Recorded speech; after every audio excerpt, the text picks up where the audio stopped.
But our job today in Chapter 32 is just to understand the basics of a unionized workforce and what it means to an employer. All right. Again, laws evolve, right? So basically the right of workers to join a union, to form a union, is a protected right in the United States. It may be under attack, but it is a protected right. And slide 4 in this chapter has like a bunch of union laws, you know, the Norris-LaGuardia Act, the Labor Management Act, the please don't memorize all of this. I mean, this is just a notion of starting, you know, in the 1900s when there was a big movement, you know, with the Industrial Revolution, you know, as the country changed from having, you know, an economy based on farming to an economy based on manufacturing, for the most part, is when unions really took shape.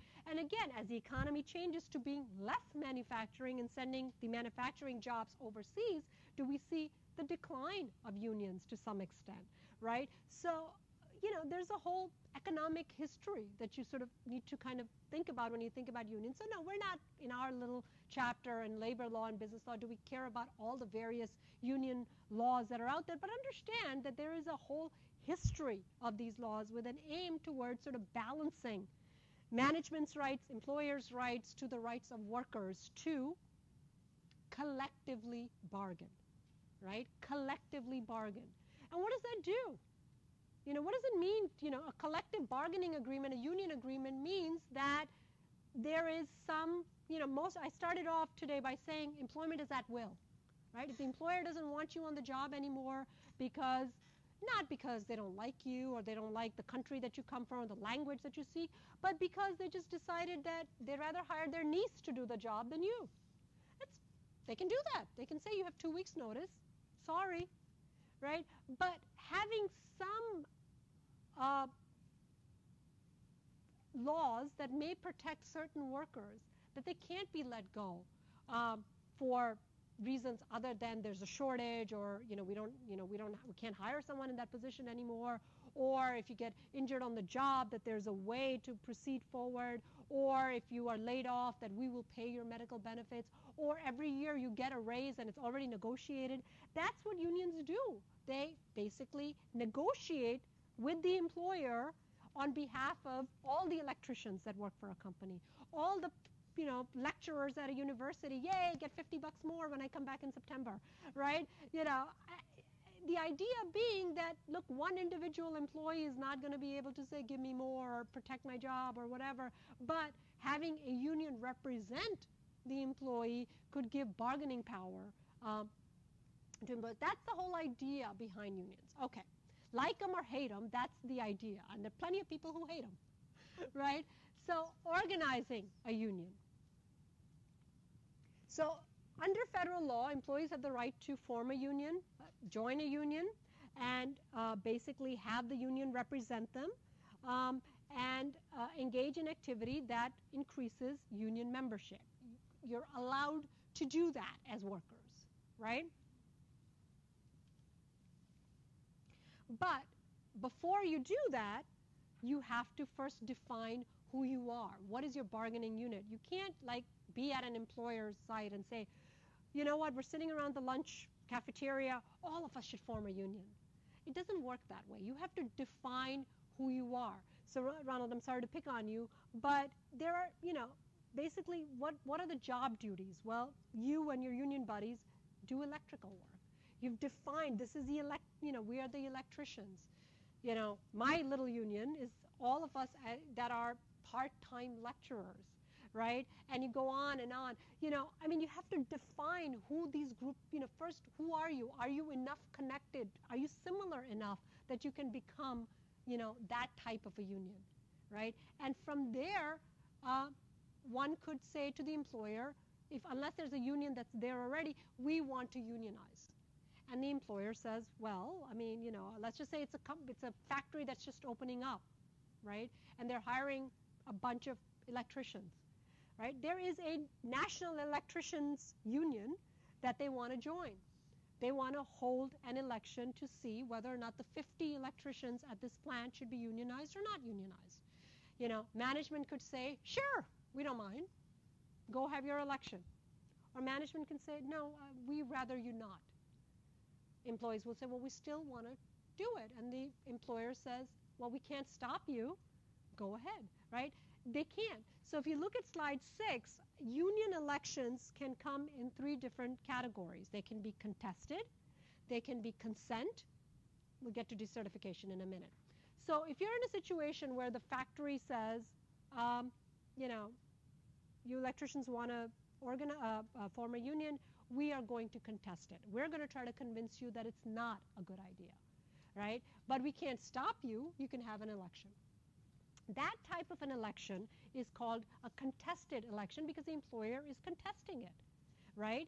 They can't legally stop it, but they're going to try to show you why it's better not to join a union. If you're going to have that type of an election, first of all, a majority of the electricians have to say that they want a union in order to even go down this path. So if you have 50 people that fit into that category, that unit, 26 have to say, yeah, we should have an election. Because if 24 say so, there's going to be not even an election. Okay? So if 26 says, yeah, might be a good idea, that's when the ball gets rolling. Now, because it is contested, a federal agency called, ready? NLRB, the National Labor Relations Board. NLRB, the National Labor Relations Board, is a federal agency. They're going to have to send a representative that oversees the election, make sure that things are done fairly. And during that time, the Federal Electricians Union will try to come on site and convince workers, hey, look what we've done for our people, over time. It's a good idea. Management will say, look, if you lock us in to these kind of wage structures, we won't be able to hire as many people. We won't be able to promote as many people into management. Not a good idea. They're going to try to convince people, vote for or against a union. Perfectly legal to make that case on both sides. That is a contested election, but an election will happen. A consent election is where the employer says, you want to have a union? Sure, no problem. If enough of your membership votes for it, that's fine. That is a consent election, and that is something that the National Labor Relations Board does not have to oversee because the employer is not contesting it. The employer will let it happen if enough employees are willing to make it happen.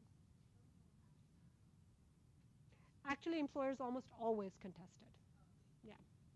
Big surprise. And I'll tell you something else that doesn't happen a whole lot. The decertification election, where there's a union and employees themselves want to dissolve that union.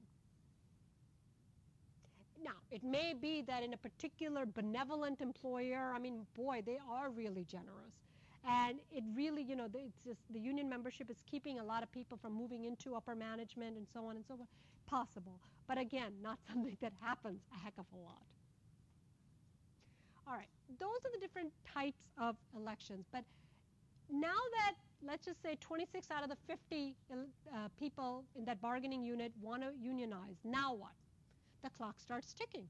There's a process under the labor relations laws that basically says that there's a period of time that employees are, it's kind of like an election, right? In a political election, we vote for a candidate. In a union election, we vote, we want a union, we don't want a union. And during this time, the federal national union comes on site and they try to convince people, why it's a good idea to have a union. And at the same time, the employer is getting out there, and the idea here is that both sides have to be truthful in what they're saying, but they try to sort of say why it's not a good idea for these employees, not because we'll fire you or things like that, but because in the long run, your wages will be better.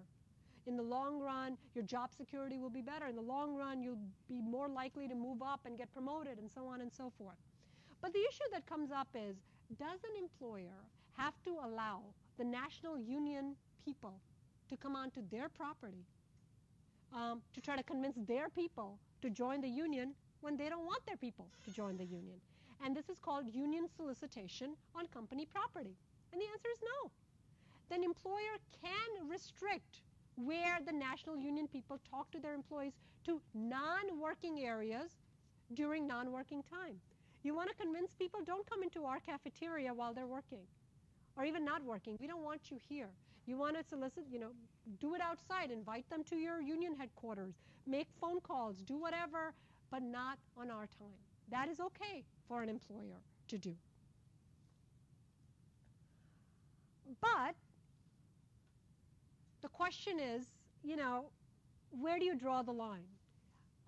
There was a U.S. Supreme Court case. This is a Lechmere case.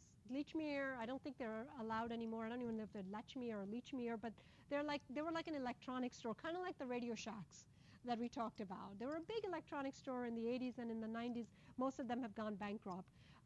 But back in their heyday, they used to have a lot of employees, and part of their employee workforce wanted to unionize. And the problem here was the union wanted to come and distribute leaflets, paper to employees, and they were in the shopping mall parking lot. But here's the problem.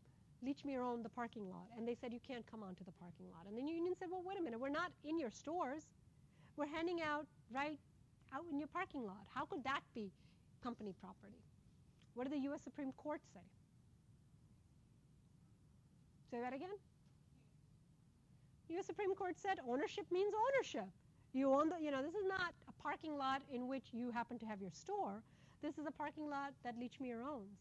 And they said, oh, and by the way, it's not like these leaflets cannot be handed just outside. It's not like the union cannot call these employees. It's not like the union cannot invite these people to their headquarters. They don't, the employer can allow it, but the employer doesn't have to allow it.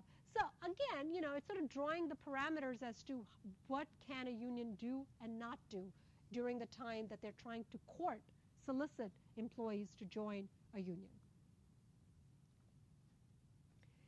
And things like illegal interference with an election, it is unfair for an employer to illegally try to say, if you join a union, or we're just we're going to make your life hell, or even something less more subtle than that. Things are really going to change around here. We're not going to be able to be as nice to you, or it's going to things like that. That is sort of suggesting to them what they should or should not do, otherwise there are going to be job-related consequences. But it's okay for an employer to say things like, you know what, we just won't be able to promote as many people.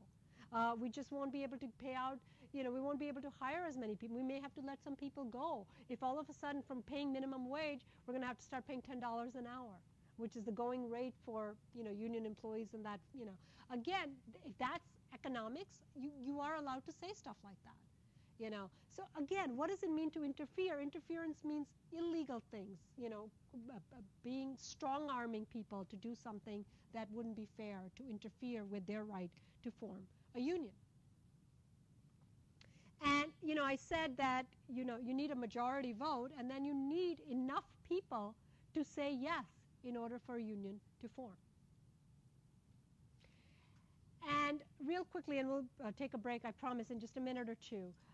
Slide 10 is where I'm at right now, is the whole idea behind having a unionized workforce is that that workforce has a contract, a union contract called a collective bargaining agreement, which sets forth certain basic things, right? Things like, how much is someone in that position going to be paid? How many hours are they expected to work, right? A lot of us individually may not be able to do that, but you can, because these are topics, and these are compulsory things, compulsory subjects. This is what's in union agreements.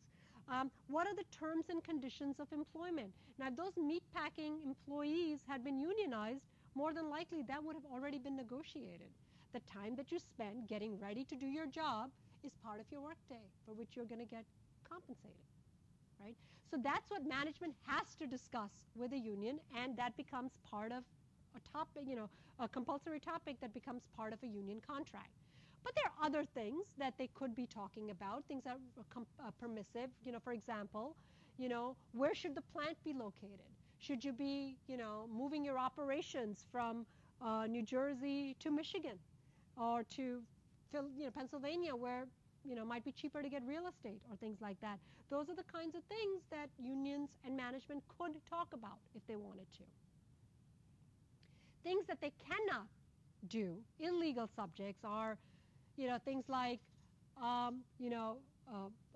we'll get to this in a minute, things like something called closed shops, where union says you will not hire anyone that is not already a member of a union, right? Those kinds of things are illegal. Your employer has to have the ability to hire anybody, okay? But let's talk a little bit about these things that I think are things that, you may have heard the term, but you don't quite know. Unions are referred to as shops, a union shop, right? So you could have a closed shop, you could have a union shop, you could have an agency shop. This is slide 11. What do these terms mean? These are sort of archaic terms in the law. What is illegal is something called a closed shop, meaning an employer cannot agree to hire only employees who are members of a union. Union would love that, but that's an illegal sort of a thing because it basically isn't fair to the employer. What is legal or are legal are union shops and agency shops. What are they? A union shop is an employer can hire anyone, but whether they're union or not, but that type of an employee, if they're hired into an electrician category, has a certain period of time to join the union. If they don't join the union, they no longer work there. The union wants that, right? Because they want their membership to increase. It's not illegal. If that's the kind of shop that you negotiated, that's what you got, right? If I get hired, the employer has 30 days, 60 days to see if I'm a good worker or not. But once they decide to make me permanent, there's no choice. I have to join the union. I can't say I choose not to because the employer has told me that I can move into management and, in order to do that, I don't want to be a union employee. You can't do that in a union shop. Some employers have negotiated something called an agency shop. What's an agency shop? An agency shop is, again, employer can hire anyone whether or not they belong to a union, but the employee gets to decide whether or not they want to join the union or not. But the thing here in an agency shop is even if the employer has said, don't join the electrician union, you are management material, you still have to pay the union fees. You still have to pay the dues. And you might say, well, why would a worker do that? Why would a worker still pay fees and not? Well, it's because they believe the employer. They're getting the union benefits, meaning they're still subject to compulsory collective bargaining, wage increases and things like that, but they're not technically part of the union. And agency shops are really what are at issue with right-to-work laws. Right, a lot of states, and this is a topic that I assigned for one of the assignments, half the states have right-to-work laws, which basically says that you cannot require in that state, and you have the information you need to contact each other via email. I'll give you the opportunity today to assemble in groups, and by the way, you're grouped together by your last names. So if your last name starts with a T, look for people around your last name. All right? Okay, so let's finish up this. See, I can't without looking at something. It's very annoying. All right, so let's do, where did we leave off? We talked about agency shops, union shops, and so on, right? And we talked about what a collective bargaining agreement is, how you run an election, and so on. Now, you can't talk about unions without talking about the most powerful tool that unions have, which is to call a strike, right? So, unions can call a strike for legitimate reasons, and there's a whole procedure to when you can and cannot. A lot of it is sort of tactical, right? I mean, you're looking at strategy.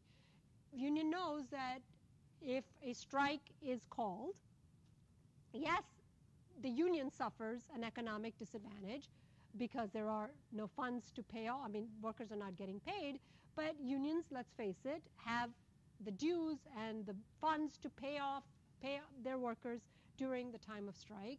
Management is hurt presumably more because without workers, they can't run their operations. So it's putting an economic pressure on them as well. So a lot of it is strategy.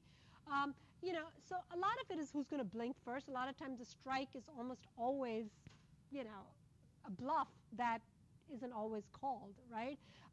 But what is a strike? I mean, a strike often is something that the union will implement if they cannot reach agreement on their union contract, right? They're stuck on any particular issue.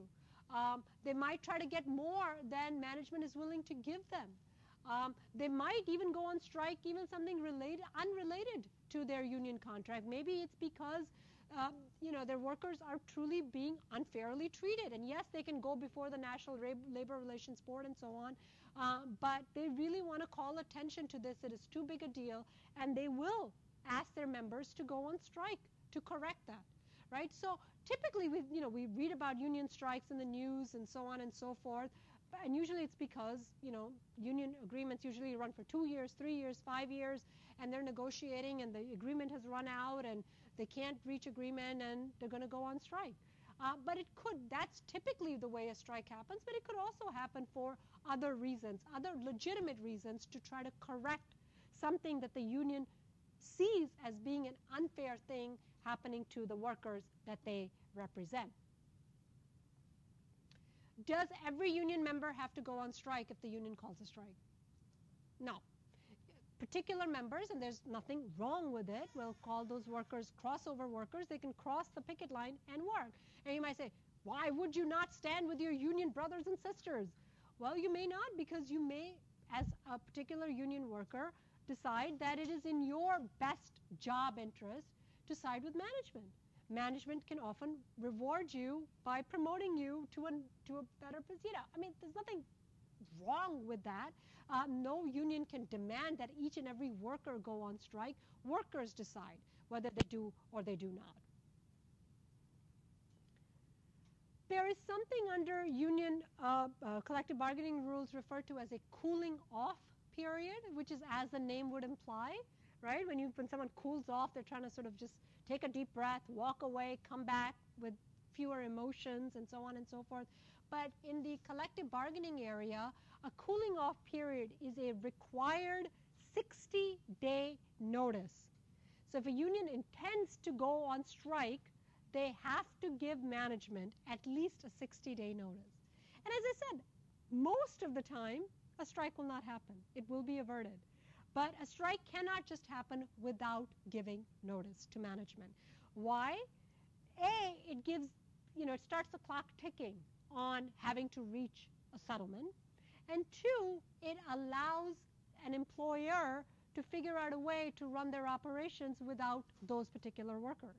They might hire someone for a period of time. They may close a plant for a period of time. They may have to tell their vendors, their customers, that they may not have products available quickly because their operations are not going to be fully running. So you've got to give the employer, the management, at least a 2-month notice if there is some intention to go on strike, and that is referred to as a cooling off period. And the union cannot call a strike during that period of time. Slide 14, I want to just call to your attention because we're going to talk about a bunch of different strikes that are considered illegal. And you got to love some of the names here, right? Is everyone at slide 14? The first one is just a violent strike. So any strike where there is violence or potential for violence on either side has to be addressed, right? And a lot of times the National Labor Relations Board representatives are there and so on to address it. But the idea here is that safety first. I mean, strikes are supposed to be peaceful demonstrations. They are not supposed to have the potential to cause violence. Okay, so those are illegal. What is a sit-down strike? What?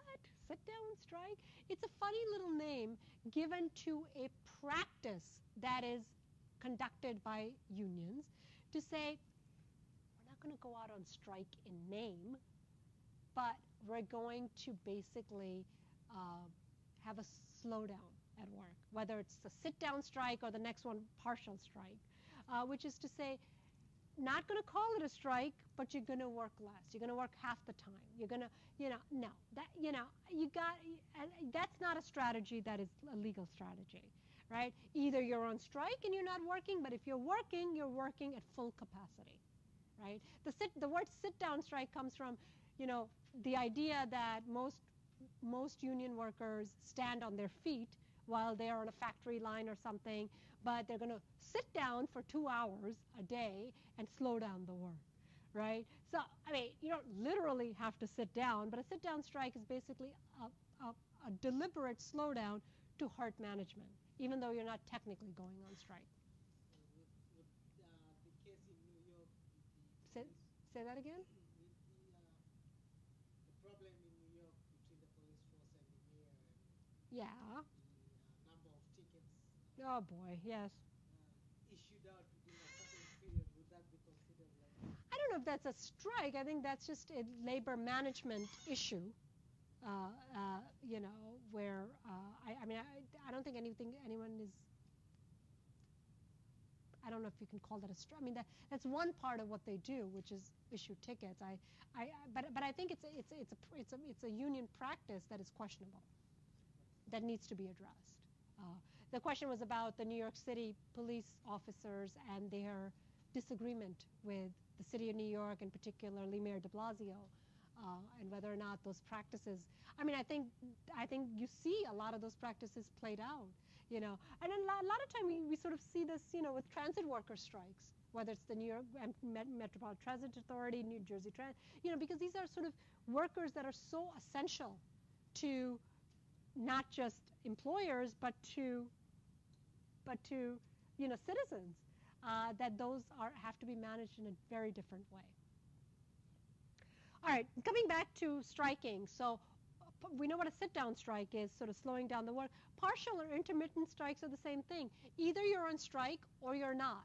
You can't say, I'll work Monday or Tuesday, but we're not working for the rest of the week. An employer cannot run its operations if they are, wondering whether the workforce is going to show up one day or not show up the next day. It can't be every other day you're on strike. If you're on strike, you're on strike. If you're not on strike, you are expected to work continuously during that period. The next category, a wildcat strike. Wildcat strike? Well, what is that? Yeah. Right. Exactly. That's exactly what it is. A wildcat strike is where a few union workers, without the union officially calling it a strike, go on strike. And remember, there's a process to strikes. There's a process to anything that a union and management does. So a strike has to be called by a union, not by individual members. Strike in violation of a no-strike clause, right? For example, having a strike during a cool-off period. Having a strike during a period where management and unions agreed that they wouldn't. Maybe it does involve a public function like transit or something else. Can't do that because that has consequences. Those are illegal. And when something is illegal, there are consequences to that, right? I mean, it may be that the union suffers a financial penalty. Whatever the case might be. So again, not every strike is quote unquote a legal strike. Certain things are illegal practices.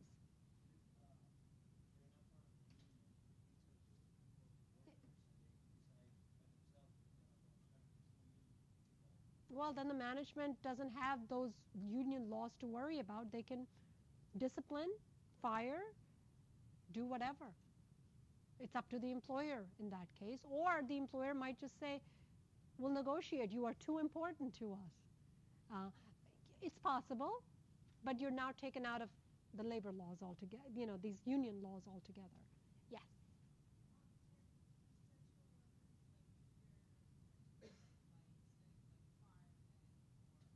Good question. Happens. Yeah. So, so the question really is, can really, really essential workers, and I'm not saying transit workers are not essential. If you can't get to your job, boy, that's really essential. But let's take it up a level. Let's say fire safety. Let's just say fire, you know, I mean, and if they do go on strike and, you know, and there wasn't enough of a steady response to what then? So what happens with those types of workers is that if they're in the unlikely event that there would be a strike, there would have to be another, I can't think of the right word, another unit, another five, six, you have to have some mechanism, and you have to have that department staffed, adequately staffed, before you can allow that strike to happen. And so that's why it's very rare for those to happen. You know, you guys probably do. Back in the Reagan era, there was an air traffic controller strike.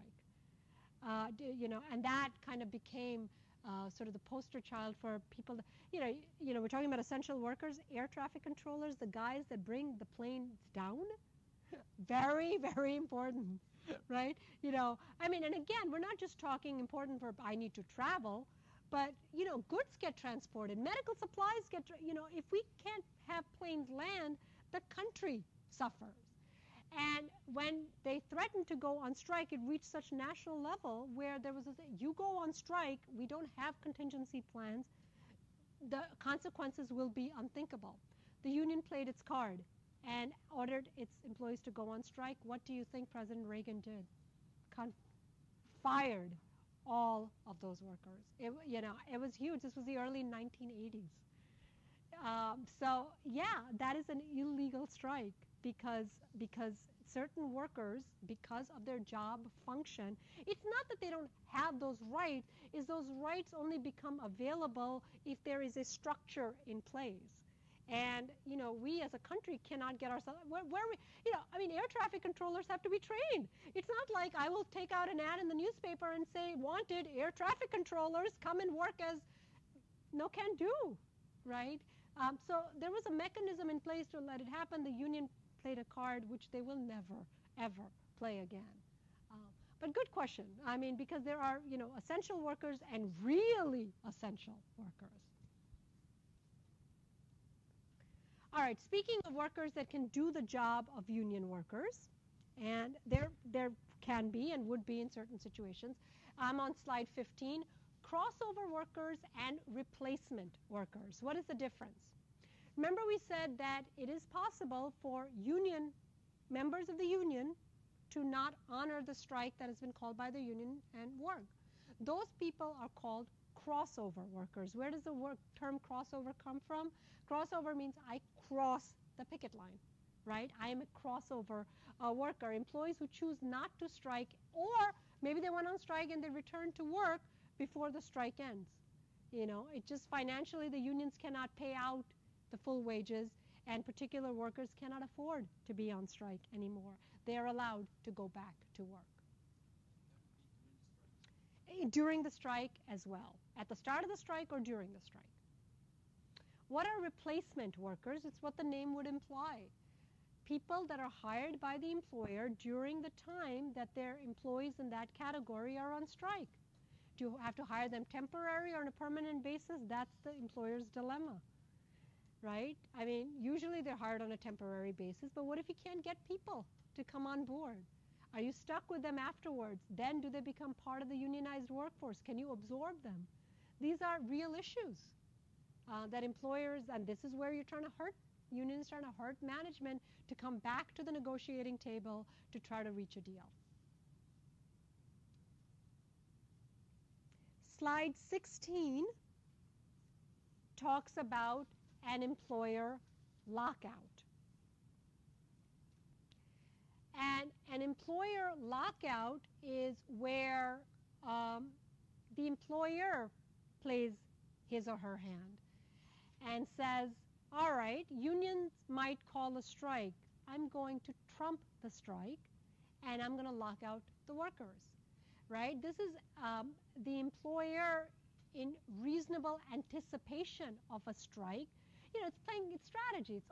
It's you know, a lot of this is psychological more than anything else. The employer shuts down operations and says, you know what, we can afford to shut down operations for a period of time, much more than you unions can absorb having to pay out your union employees. Let's say who's going to come back to the negotiating table first and is going to possibly blink first, right? So it's a strategy. No one expects a strike to last forever. No one expects a lockout to last forever. But the question is, who blinks first, right? It's you know, it's big. It's a big deal.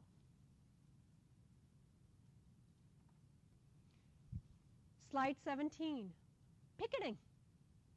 When you're on strike and when you think about employees going on strike, what do we think about? Everyone's sort of doing this, right? Holding a sign and picketing, right? We said most strikes, not most strikes, all strikes have to be peaceful, not violent. But nothing wrong with bringing attention to your cause. How do you do that? You can shout and say things, or you can hold signs and say that the Teamsters of, Local 7 are being mistreated. We are not being paid fair wages. Help us. Our employer, bringing causes, camera crews going out, televisions, that's what you want. You want public emotion.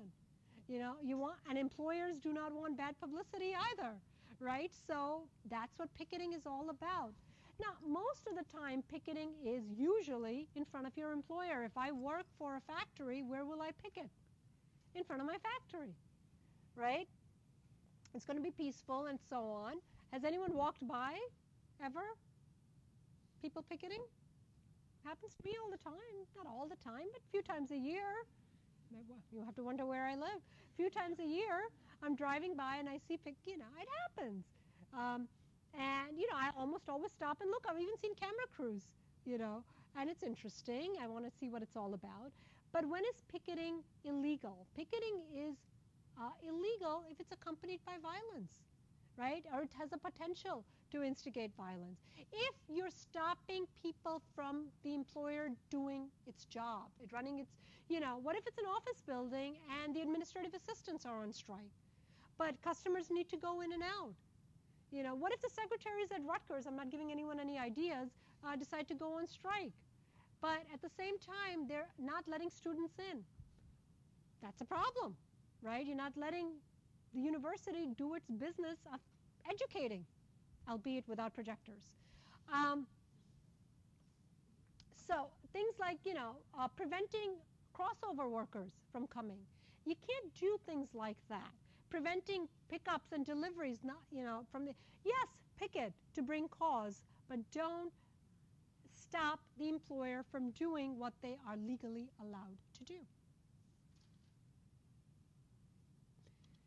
So I just said picketing is usually right in front of the employer's premises.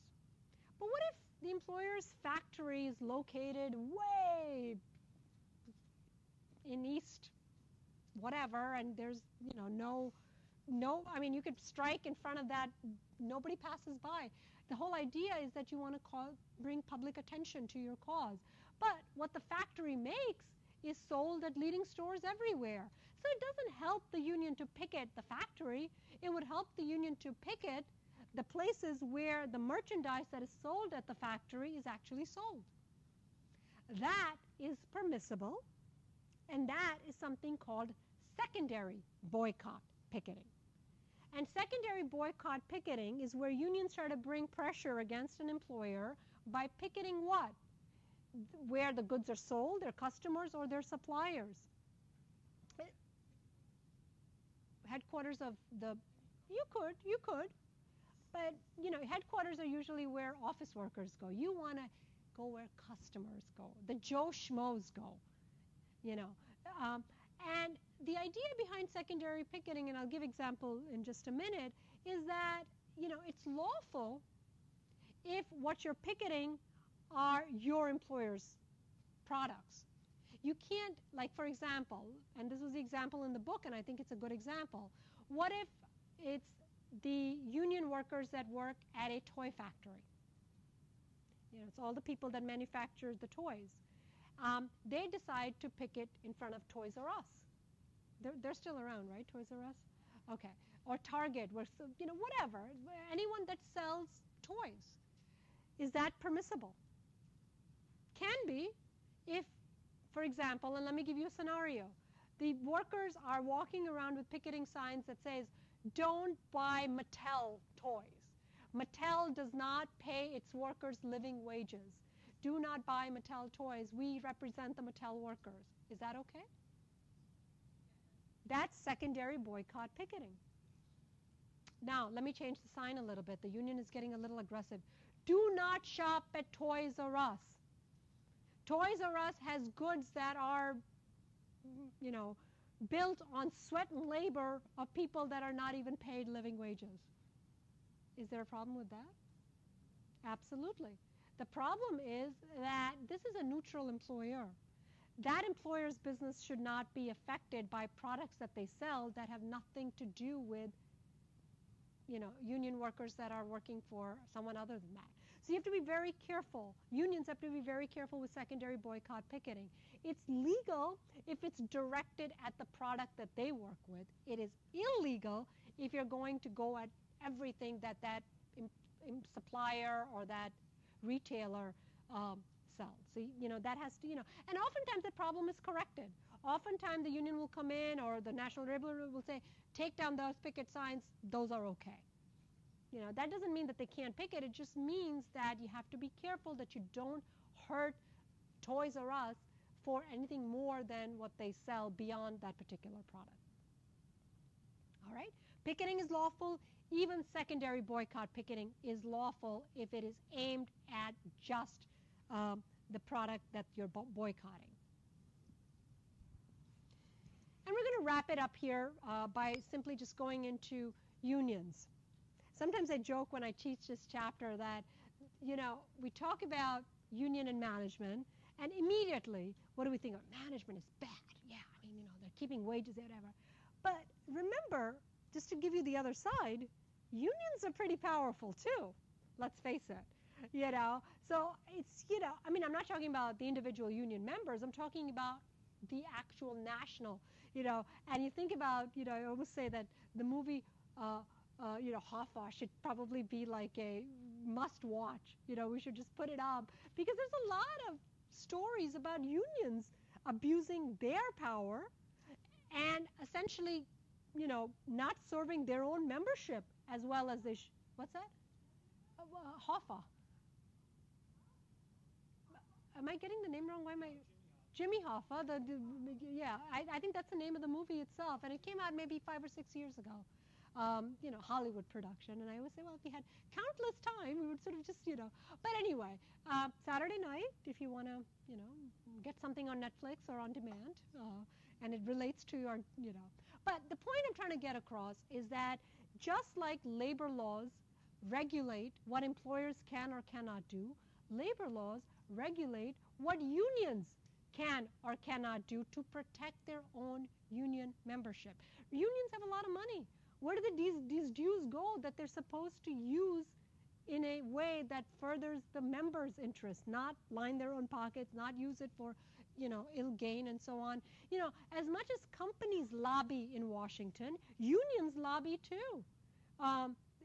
Candidates and so on, and that's fine, but again, how is that all being regulated? So a lot of internal union affairs are also regulated under labor laws as well. And by the way, unions also have a responsibility for disciplining their own members. I mean, their jobs may be protected and so on. An employer may not be able to fire them or whatever, but what if an employee had a wildcat strike? What if an employee, what if a union found out that the employee was spying on the employer to give union sort of the employee see? Those are all illegal actions. So the question really here is not just does labor law regulate employers' behavior? The answer is yes. What can and cannot they do? But labor laws also regulate what unions can or cannot do and what unions' responsibilities are to discipline their own employees to the extent that there is illegal. People get zealous. It's a competition in some ways, and big dollars are at stake. You not only have to regulate the people that you view as sort of the folks that want to keep wages down, employers, but you also have to regulate unions because they are essentially very, very powerful, and they may also be disserving their membership if there aren't regulations that are imposed on them as well. So the last line in this chapter is also just sort of acknowledging that fact that as much as unions are, management is regulated by labor laws, so are unions.